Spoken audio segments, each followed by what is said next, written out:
Friends, நம்ம இன்றைக்கி விறகரிசி பொங்கல் செய்ய போகிறோம். நான் இந்த கிளாஸ் எடுத்திருக்கேன். இதில் வந்து 1 டம்ளர் விறகரிசி போட்டுட்டு அதில் வந்து ஒரு 1/4 டம்ளர் வந்து பாசிப்பருப்பு போட்டிருக்கேன். இது ரெண்டையும் நம்ம கழுவிட்டு இதே டம்ளரில் 4 டம்ளர் தண்ணி ஊற்றி நம்ம இதை வேக வைக்க போகிறோம்.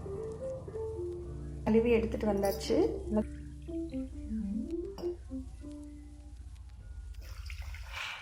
4 கிளாஸ் ஊற்றியாச்சு. அடுப்பில் வச்சிடலாம்.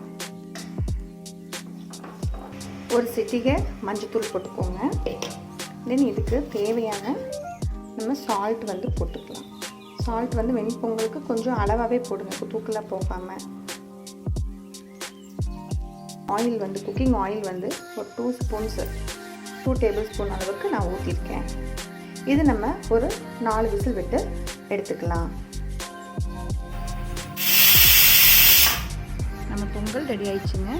விறகு பொங்கல் வந்து நம்ம தாளிக்கிறதுக்காக மிளகு, சீரகம், கருவேப்பிலை, வரமிளகாயில் வந்து விதையை வந்து நான் உதுத்திட்டு வெறும் இது தான் வச்சுருக்கேன். இஞ்சி கொஞ்சம் கட் பண்ணி வச்சுருக்கேன். இது வந்து நம்ம ஹோம்மேட் நெய்ங்க. நல்லா கம்மன்னு ஆவி வருது பாருங்கள். இது நம்ம தாளிதம் பண்ணிடலாம். இஞ்சி ஆட் பண்ணிக்கலாம். முந்திரி. இப்போ வந்து நான் மிளகும் சீரகமும் ஆட் பண்ணிக்கிறேன். கருவேப்பிலை வந்து கொஞ்சம் அதிகமாக போட்டுக்கோங்க. ப்ளஸ் ஒரு வரமிளகா போட்டுருக்கேன். தாளிதத்துக்கு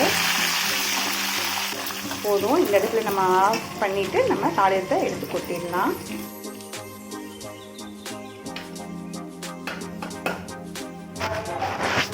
இதனால் நம்ம மிக்ஸ் பண்ணி வச்சுக்கலாம். போடுற இந்த ஸ்பூனில்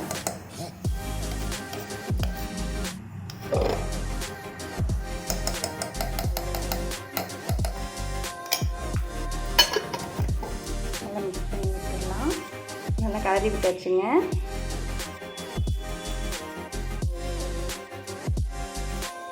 பாருங்கள், ஒட்டாமல் விழுகுது. கரண்டியில் உள்கரண்டியில் எதுவுமே இல்லை. அப்போ நம்ம கரெக்டான பக்குவத்தில் நம்ம வெண்பொங்கல் செஞ்சுருக்கோம்.